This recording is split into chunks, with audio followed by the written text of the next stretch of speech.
Nerve. So spinal cord అంటే నరాలు, brain నుంచి కిందకు వచ్చే నర్వ్స్ కాబట్టి దానికి ఏ మేరకు ఇంజురీ జరిగింది అనే దాన్ని బట్టి కంప్లీటా ఇన్కంప్లీటా అని చెప్తాం. ఓకే. సో కంప్లీట్ అనేది ఒక అబ్సల్యూట్ టర్మ్ అండి. సో ఇందులో ఎక్కడైతే ఇంజురీ జరిగిందో, మెడ దగ్గర అయితే మెడ నుంచి కింద వరకు, మన వీపు దగ్గర లేదా నడుము దగ్గర అయితే అక్కడి నుంచి కింద వరకు ఆ కింద ఉన్న నరాలన్నీ కూడా పూర్తిగా పనిచేయడం ఆపేస్తాయి. అంటే ఓకే.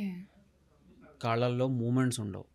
అంటే ఏమాత్రము నర్వ్స్ నుంచి సిగ్నల్ కొద్దిగా కూడా కిందకి వెళ్ళట్లేదు. ఓకే. అదేవిధంగా సెన్సేషన్స్, ముట్టుకున్న, గిల్లిన, ఇచ్చిన పెయిన్ కానీ స్పర్శ కానీ ఏమాత్రం సెన్సేషన్స్ అనేవి తెలియవు. దీంతో పాటుగా యూరిన్ అండ్ టోటల్ మోషన్, బాడీకి సెన్సేషన్ తెలీదా డాక్టర్? అది ఎక్కడైతే ఇంజరీ అయిందో ఆ లెవెల్ని బట్టండి. ఇప్పుడు మెడ ఓకే. దగ్గర ఓకే. అనుకోండి, సో C5 C6 అనుకోండి. సో C6 కింద నుంచి ఉండేవి అంటే ఈ చేతులు ఈ కింద నుంచి మనకి ఛాతీ నుంచి మొత్తం అంతా కూడా సెన్సేషన్ అనేది ఉండదు.